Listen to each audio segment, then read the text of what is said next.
This is... Halt the world and listen. What just occurred in the heart of the Vatican is shattering the world, and almost no one had any idea it would happen. No forewarnings, no cameras, no news headlines. It took place in whispering, sacred corridors, ones where centuries-old secrets have rested. But today, those secrets were stirred, and now the whispers behind the marble facades are impossible to ignore. Millions are aghast. Others are feeling something they sensed the Church had neglected. What you're about to hear may make you never look at the Vatican in the same way again. You won't hear it during prime time on TV. It's not sanitized PR, it's unpolished. It's true. Take a deep breath.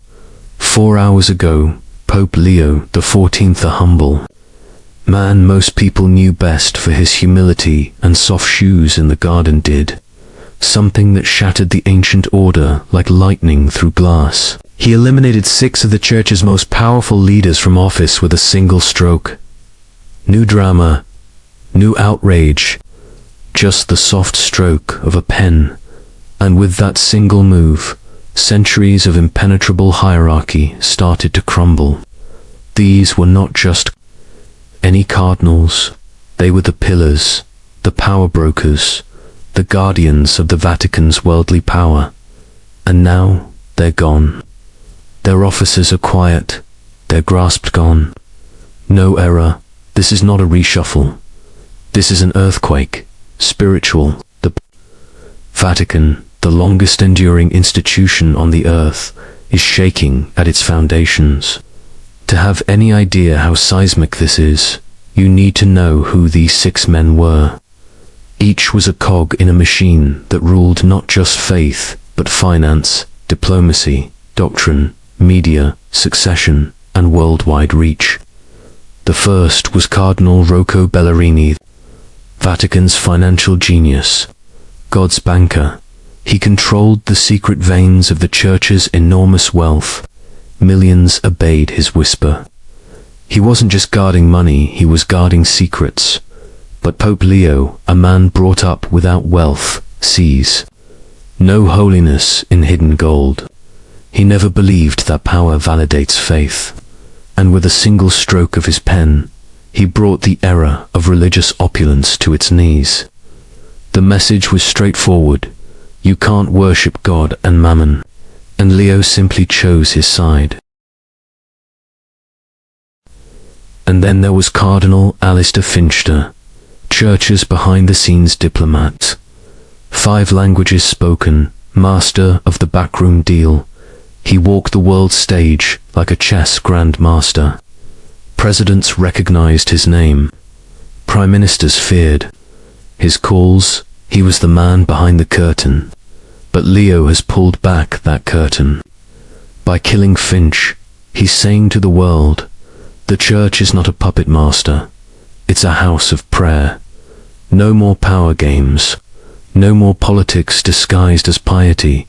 Then there was Cardinal Gardsteiner, the Iron Judge, the Vatican's chief doctrinal office. Once the Roman Inquisition, he dictated right from wrong like tablets of stone from heaven. But the rules he guarded over the years turned into a wall instead of a bridge.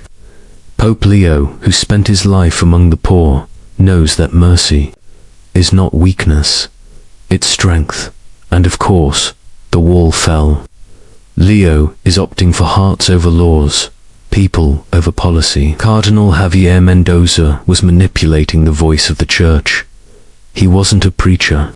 He was a master of narrative, controlled, polished, and too often sterilized. But Leo wants the truth, not the script. By sending Mendoza back home, Leo turned off the spin. He's saying, let the truth come out, even if it hurts, even if it shakes the very walls of St. Peter's. Next was the most delicate cut Cardinal Lorenzo Dantis, the kingmaker. He didn't rule power, he whispered it. He created bishops and made alliances that chose popes for 50 years. But Leo's revolution runs deeper. He's pulling up the roots, not the branches. No more backroom deal-making. No more silent reigns. Leo is putting the future of the Church back into God's hands. The final figure, Cardinal Thiago Sousa of Brazil. A hero on the surface, he presided over immense missionary campaigns across the Third World, behind closed doors. However, critics noted a template of colonizer top-down orders, aloof governance, forgotten workers. Pope Leo, son of the Global South, understands this pain. His move wasn't a correction, it was a revolution. He's taking the Church from hierarchy to humanity, from empire to family. 6 men, 6 pillars. One for part of the machine, taken out now not in anger, but with resolve. And what did Pope Leo do next? He didn't give a press conference. He didn't request applause. A guard who was on duty that night said he saw the Pope by himself. No entourage, no elaborate robes. Just his simple black cassock and tired eyes. He entered St. Peter's Basilica empty, whispering, "Holy," and then, in an action no one was expecting, he removed his shoes. He walked barefoot on the hard marble. He approached the tomb of St. Peter the fisherman, the first shepherd. And there, in the silence, he placed his hand on the stone and breathed gently. This is where we begin again. No words, no ritual. A whisper and bare feet on sacred ground. A symbol beyond words. The implications, only just beginning. Rome is restless. Phones are ringing in embassies and dioceses. Some fear a schism. Others believe that they are witnessing an awakening. An Ohio teacher blogged on the internet, "For the first time, I feel like the Church is mine again." This is not a political narrative. It's not liberal. It's not conservative. It's humility and power, control and bravery. It's about whether or not a 2,000-year-old institution can get its soul back, whether fear can be overcome by faith, whether whispers can break chains louder than screams ever can. Maybe, just possibly, this story isn't about the Vatican at all. Maybe it's about us, of the quiet revolution that every one of us is invited to begin.